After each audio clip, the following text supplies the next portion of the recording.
সালের ৪ঠা জুলাইয়েও অন্য দিনের মতোই স্বামীজি বেশ সকাল সকাল ঘুম থেকে উঠে পড়েছিলেন। বেলুর মঠের মন্দির গৃহে ৩ ঘণ্টা ধ্যান করেন তিনি।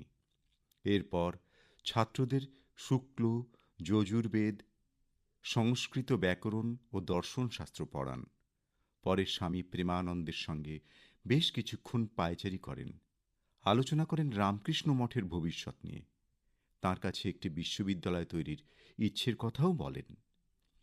সেদিন বেলুরঘাটে জেলের নৌকো ভিড়েছিল। নৌকোয় ছিল গঙ্গার ইলিশ। মহোৎসাহে সেই ইলিশ কেনেন বিবেকানন্দ। সবার সঙ্গে বসে দুপুরে খেলেনও ইলিশের নানা পদ। দুপুরে বিশ্রাম নেওয়ার অভ্যেস ছিল না। চলে গেলেন লাইব্রেরিতে। কিছুক্ষণ পড়াশুনো করে স্বামী প্রেমানন্দকে সঙ্গে নিয়ে ঘুরে এলেন বেলুড় বাজার। তারপর সন্ধ্যারতিতে উপস্থিত হন। আরতির পরে সন্ধে ৭টা নাগাদ নিজের ঘরে চলে যান। বলে যান এখন কেউ যেন তাঁকে বিরক্ত না করে। ঘরে গিয়ে ধ্যানে বসেন স্বামীজি। বেশ কিছুক্ষণ পরে শিষ্যদের ডেকে বলেন, খুব গরম হচ্ছে, জানলা খুলে দাও। কপালে তাঁর বিন্দু বিন্দু ঘাম জমেছিল।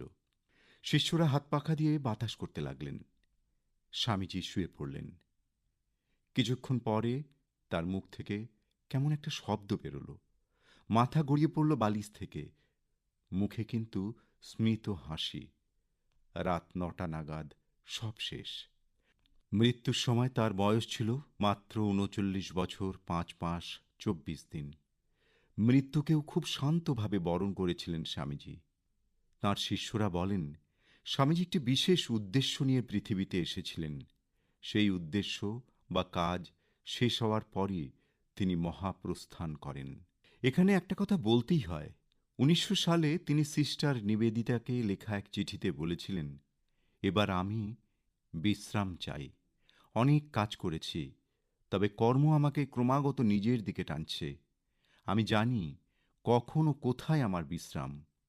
এর পরের চিঠি বিবেকানন্দ তাঁর পরিচিত মেরি হেলকে লিখলেন, এখন আমি একজন অবসরপ্রাপ্ত ব্যক্তি। আন্দোলন কেমন চলছে জানতে চাই না। সময়ে খাওয়া দাওয়া, ঘুমোনো এবং শরীরের যত্ন নেওয়া ছাড়া আর কিছুই করি না। বিদায় মেরি, আশা করি আমাদের আবার কোথাও দেখা হবে। আর দেখা না হলেও তোমার এই ভাই সব সময় তোমাকে ভালোবাসবে। এরপর ১৯০২ সালের শুরু থেকেই বহির্বিশ্বের সঙ্গে যোগাযোগ প্রায় বন্ধ করে দেন তিনি। তিনি অনেকবার বলতেন, মৃত্যুর দিকে যাচ্ছি, এখন দেশ ও বিশ্বের খবর নিয়ে কোনো প্রতিক্রিয়া দেব না। শেষের কদিন তিনি অসুস্থতার কবলেও পড়েছিলেন। স্বামী বিবেকানন্দ, ভারতবর্ষের এই মহান পুরুষ প্রয়াত হন ১৯০২ সালের ৪ঠা জুলাই।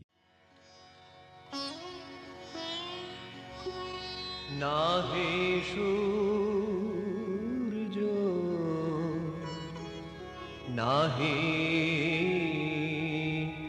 জ্যোতি নাহি শশাঙ্ক সুন্দর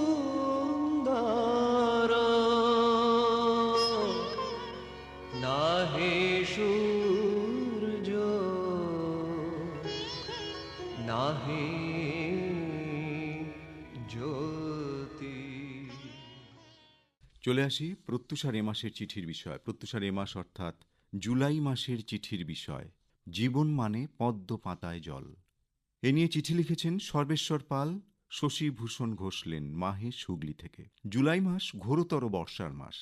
মানুষের জীবনের সার্বিক সংকট এই মাসের মতো প্রাবল্য নিয়ে অন্য কোনো মাসে যে আসে না তা সবাই স্বীকার করবেন।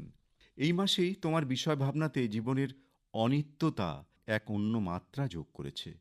যদিও জন্ম আর মৃত্যু জীবনের অমোঘ সত্য, তবুও সবাই মনে মনে সুদীর্ঘ জীবনের স্বপ্ন দেখেন। এতে অন্যায় কিছু নেই, বরং শুভাকাঙ্ক্ষী মানুষের তাতে সমর্থন থাকে। কারণ বয়স বাড়লে কেউ সংসারের বোঝা হন না। তাঁর অভিজ্ঞতা আর উপস্থিতি যে কোনো পরিবারের কাছে আশীর্বাদ। কিন্তু বর্তমান সামাজিক প্রেক্ষাপটে ঠিক ভিন্ন আচরণ পরিলক্ষিত হচ্ছে। বাবা মায়ের আশ্রয়স্থল বৃদ্ধাশ্রমে বা অ্যাজাইলামে, যা অনাকাঙ্ক্ষিত। অনিত্যতা আছে নিজের জীবনের প্রতি ঔদাসীন্যের কারণেও। যারা নেশা করেন অন্য কোনো সঙ্গী বা সঙ্গিনীর প্রতি আকৃষ্ট থাকেন, তাদের জীবনের অনিত্যতা আরও বেশি। সীমিত আহার, পর্যাপ্ত বিশ্রাম, নিয়মিত শরীরচর্চা জীবন দীর্ঘায়িত করে। তাই পদ্মপাতায় জলকেও ধরে রাখা যায়, নিজের মনকে নিয়মের নিগড়ে বেঁধে রেখে। আসুন সবাই জীবনকে দেখি হেমন্ত মুখোপাধ্যায়ের গানের ছন্দে। জীবনটা যেন এক উৎসব, এক মুঠো হাসি আর কলরব। লিখেছেন সর্বেশ্বর পাল, শশীভূষণ ঘোষ লেন, মাহেশ, হুগলি থেকে।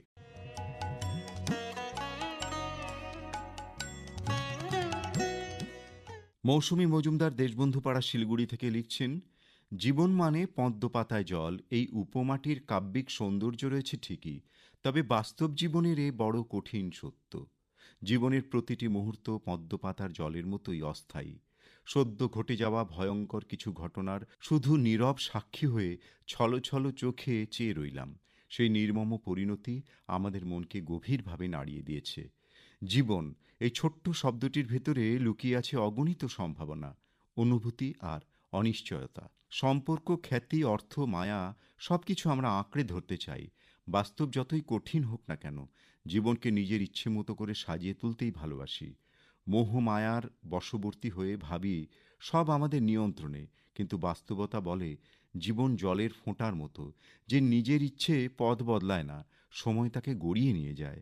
ছুটে চলা জীবনে আমিত্বের অহংকার, ধনী গরিবের বৈষম্য, ধন সম্পত্তির জন্যে মারামারি সবই মূল্যহীন। পদ্মপাতার উপর জলের ধারা কি ধরে রাখা সম্ভব?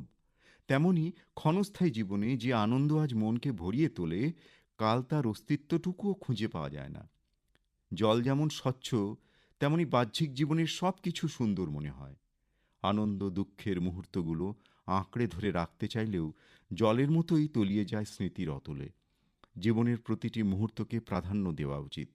যে সম্পর্কগুলো মূল্যবান, হৃদয়ে দাগ কাটে, তাদেরকে যত্ন করে আগলে রাখা আমাদের দায়িত্ব। কিছু বুঝে ওঠার আগেই ভেতরের কোনো টানাপোড়েনে হঠাৎ করে দুমড়ে মুচড়ে ভেঙে পড়তেও যেমন সময় লাগে না, আবার কোনো মুহূর্তকে যে আঙুল ছেড়ে চলে যাবে সে কথাও নিশ্চিত করে বলা সম্ভব নয়। জীবন এক অনিশ্চিত যাত্রা। এই সত্যকে মেনে নিয়েই প্রতিটি মুহূর্তকে উপভোগ করে আনন্দের সঙ্গে বাঁচাতে হবে। সকলকে ভালোবাসার বন্ধনে জড়িয়ে সুস্থভাবে এগিয়ে চলার নামই জীবন। ফলাফল আমাদের নিয়ন্ত্রণে নেই ঠিকই, কিন্তু বন্ধু প্রত্যুষা, ভালো থাকা ও ভালো রাখার চেষ্টা তো আমরা করতেই পারি, তাই না? লিখেছেন মৌসুমী মজুমদার, দেশবন্ধু পাড়া, শিলিগুড়ি থেকে।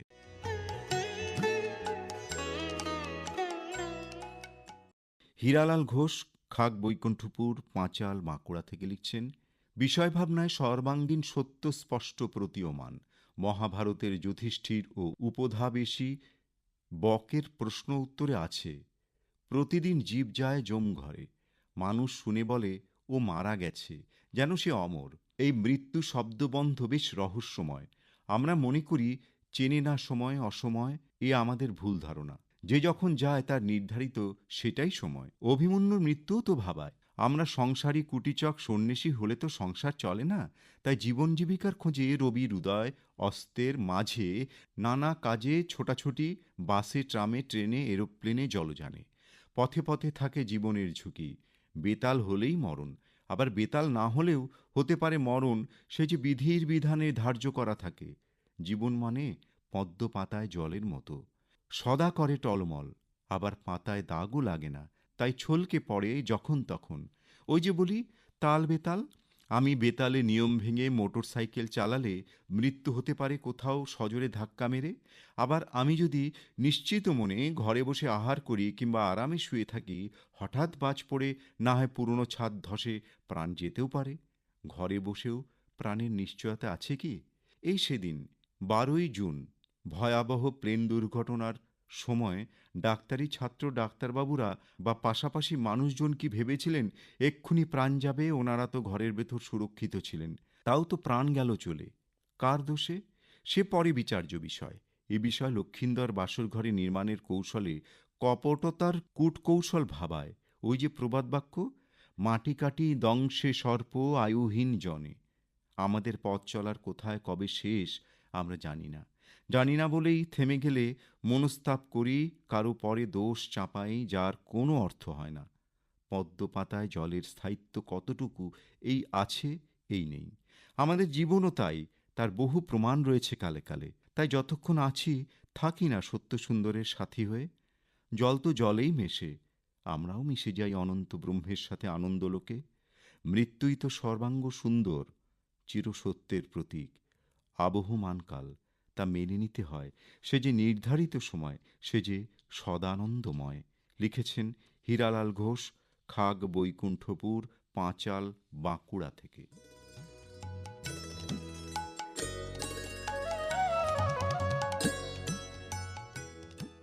দীপেশচন্দ্র চন্দ কোচবিহার থেকে লিখছেন, ঝড়ো ঝড়ো মুখর বাদর প্রভাতে জানাই মূল্যবান প্রবাদের জন্যে আন্তরিক অভিনন্দন।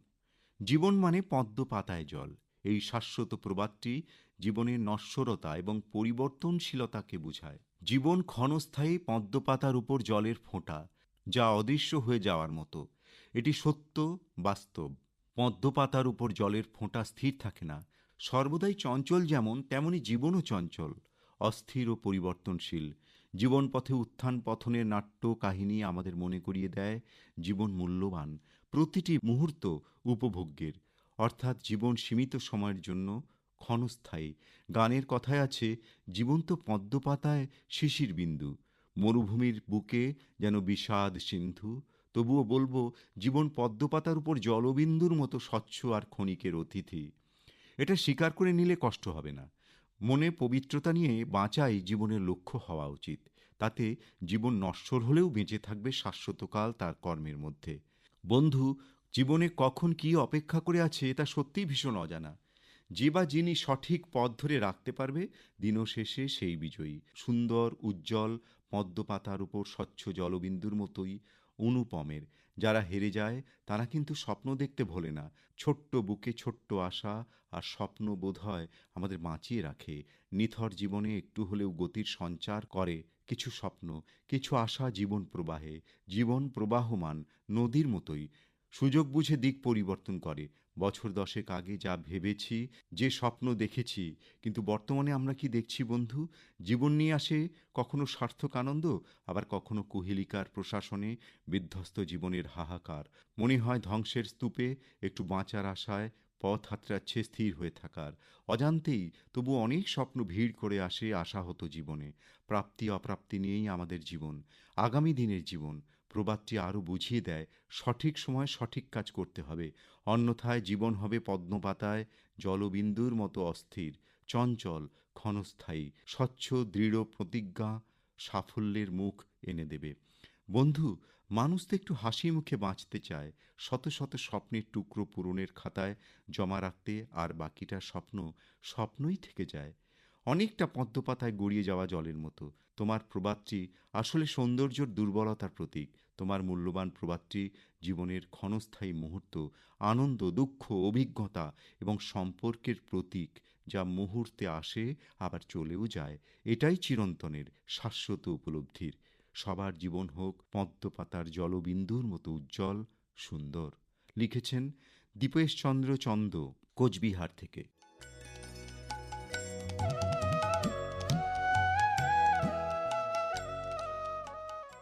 এবারে জানিয়ে দিই প্রত্যুষার গত মাসের শ্রেষ্ঠ পত্রলেখকের নাম। প্রত্যুষার গত মাসের অর্থাৎ জুন মাসের চিঠির বিষয় ছিল বিপন্ন পরিবেশ, বিপন্ন ভবিষ্যৎ। এ নিয়ে শ্রোতারা তাদের মতামত সমৃদ্ধ চিঠি পাঠিয়েছেন আমাদের দপ্তরে। আর তার মধ্যে শ্রেষ্ঠ পত্রলেখক মনোনীত হয়েছেন সমিত বিশ্বাস, সূর্য সেন কলোনি, শিলিগুড়ি থেকে। সমিতবাবু, আপনি আজ বেলা 12টার মধ্যে আকাশবাণী শিলিগুড়ি কেন্দ্রে উপস্থিত থাকছেন তো আলাপচারিতার জন্যে? প্রত্যুষার গত মাস অর্থাৎ জুন মাসের শ্রেষ্ঠ পত্রলেখক সমিত বিশ্বাস, সূর্য সেন কলোনি, শিলিগুড়ি থেকে।